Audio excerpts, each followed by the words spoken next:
Shalom saudara yang dikasihi dalam nama Tuhan Yesus Kristus. Kita bersama lagi dalam kebaktian ini. Minggu ini adalah minggu ketiga kita sudah berada di tahun baru 2021. Tetapi mungkin kita masih terbelenggu dengan penyesalan, kesilapan, dan oleh kegagalan yang begitu banyak di tahun lalu. Sampai saudara mungkin terfikir kalau boleh diberi peluang untuk kembali kepada titik masa itu, di mana pada masa itu telah membuat sesuatu yang telah mengundang penyesalan besar di hari ini, dan saudara hendak mengubahnya, namun itu semua tidak mungkin akan terjadi. Tetapi saya mau sampaikan berita terbaik buat saudara hari ini, yaitu bahwa walau betapa besar sekalipun penyesalan, kegagalan, dan kesilapan saudara, Tuhan Yesus tetap memandang saudara. Lukas 22 ayat 61 mengatakan, "Lalu berpalinglah Tuhan memandang Petrus.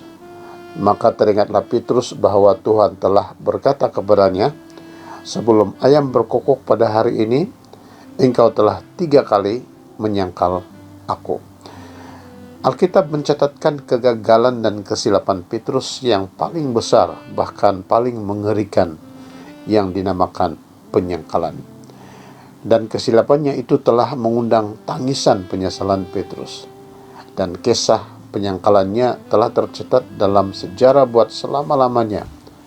Tetapi Alkitab juga mengatakan bahwa pada titik masa yang sama kegagalan Petrus itu terjadi, pada titik itu juga Petrus telah dan masih mengalami pandangan Tuhan. Satu kesilapan oleh Petrus yang paling besar dan paling berbahaya, sebab ia melibatkan hidup dan mati. Sebab Lukas pasal 12 ayat 9 mengatakan, "Tetapi barang siapa menyangkal aku di depan manusia, ia akan disangkal di depan malaikat-malaikat Allah." Namun begitu Petrus tetap dipandang Tuhan, sebab Tuhan mengasihi dia. Saudara, demikian hal kasih Tuhan kepada kita tetap berpanjangan selama-lamanya. Tuhan tetap memandang kita walau betapa besar sekalipun kegagalan, kesilapan, dan kelemahan kita di tahun lalu. Mungkin orang di sekeliling tidak lagi memandang saudara. Mereka tidak memandang saudara sebagai kawan yang baik, sebagai keluarga, atau sebagai ahli gereja yang baik mungkin, sebagai pemimpin yang baik, atau sebagai bapak yang baik, atau sebagai ibu yang baik, atau sebagai anak yang baik oleh karena kegagalan tahun lalu. Tetapi ingatlah bahwa Tuhan Yesus tetap memandang saudara. Tuhan Yesus tidak menolak saudara, tidak mengabaikan kita, tidak berprasangka buruk terhadap kita. Yesus tidak berpikiran negatif saudara, tidak berpikir buruk dan jahat atau yang memalukan tentang diri kita, tidak mengharapkan malapetaka dan tidak memperbodohkan kita. Yesus bukan demikian. Yesus itu tetap mengasihi kita walaupun kita selalu dilanda dengan kegagalan dan kesilapan yang besar. Yesus tetap memandang kita walaupun tiada seorang pun mau memandang kita pada masa itu. Oleh karena itu kita harus bersyukur kalau matanya masih tetap tertuju kepada kita. Itu bermakna kita masih ada pengharapan walaupun sentiasa dalam kegagalan. Saudara, surga belum menutup pintunya buat kita, tidak menghalang kita untuk masuk surga. Oleh itu hari ini kita masih boleh bermimpi dan berpeluang untuk timbul kembali dari semua kegagalan dan kesilapan tahun lalu, sebab peluang masih luas di hadapan kita. Kita masih boleh berlari sejauh yang kita mau, kita masih boleh terbang tinggi setinggi yang kita mau, sebab Tuhan masih memberi peluang kepada kita. Peluang yang diberikan Tuhan itu bukan peluang yang kecil, melainkan suatu peluang yang terbentang luas, saudara. Tuhan telah memberikan sebuah taman kepada Adam dan Hawa, tetapi saudara tahukah bahwa taman itu bukan seperti taman yang kita ada di bandar kita, yang keluasannya amatlah terhad. Taman Eden itu adalah taman sangat luas, bahkan tiada hujung dan tepinya. Saudara tahukah berapa banyak peluang yang boleh ditemukan di Taman Eden yang luas itu? Seperti itulah luasnya peluang yang Tuhan berikan kepada saya dan saudara. Sebab Tuhan tidak menutup peluang untuk kita berjaya, menjadi gembira, dan bangkit di tahun 2021 ini. Di balik kegagalan kita yang lalu, Yesus tetap memandang kita. Yesus beri kita peluang untuk berjaya dan bangkit kembali. Dan kalau kita sungguh-sungguh percaya kepada Tuhan Yesus, kita pasti berjaya masuk taman itu dan merebut semua peluang yang tersedia di dalamnya, sebab Yesus sudah berikan laluan kemasukan kepada kita di taman itu buat selama-lamanya. Jika saudara sudah membayar tiket kemasukan ke salah satu taman di taman-taman Sabah, maka saudara juga pada hari yang sama boleh masuk di semua taman-taman Sabah yang lain tanpa perlu membayarnya. Begitulah dengan darah Yesus telah membayar kemasukan kita di taman kegemilangan kita itu dengan kuasa kemasukan bukan sehari, tetapi buat selama-lamanya. Yesus masih memandang kita, saudara.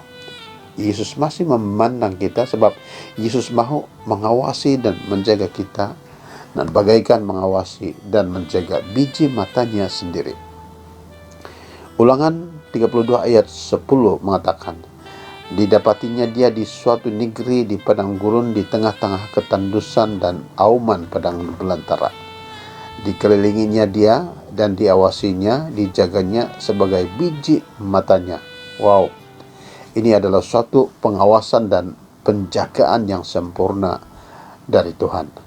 Pengawasan dan penjagaan yang terhebat yang Yesus mau berikan kepada saya dan saudara. Sebab Yesus anggap kita ini, saudara, bagaikan biji matanya sendiri, yaitu salah satu organ dalam tubuhnya yang sangat penting. Demikianlah Yesus menilai diri kita. Dia menilai kita dengan penilaian yang begitu tinggi, yaitu sebagai salah satu anggota dari tubuhnya. Dengan kata lain, Yesus merasa tubuhnya tidak sempurna jika tanpa saudara dan saya. Bayangkan, saudara, demikianlah tingginya penilaian Yesus terhadap kita. Sebab Yesus sangat mengasihi kita.